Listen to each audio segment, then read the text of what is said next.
In this video, I'm going to show you on how you can integrate ClickUp with Google Sheets. So, without further ado, let's begin. Now, go to your web browser and open app.clickup.com and log in to your ClickUp account. So, before we begin, I want to say this. ClickUp doesn't have Google Sheets as part of its integrations. Normally, to integrate it, you're going to have to use other sites like Zapier or something else. But there is actually an easier way for you to access a Google Sheet and put it inside your project. To do that, go to one project and go to View, then open Google Sheets right here. Now, once you open that, go to the Google Sheet that you want to connect with this ClickUp project.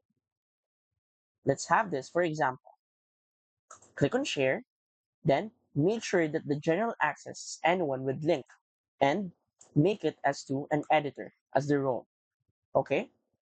After that, copy the link and paste it right here.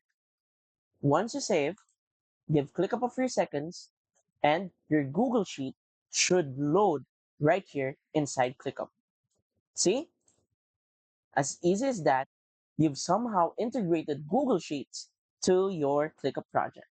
So, if you find this video helpful, please go to our affiliate links given in the video description. Thanks for watching, and I will see you in my next video.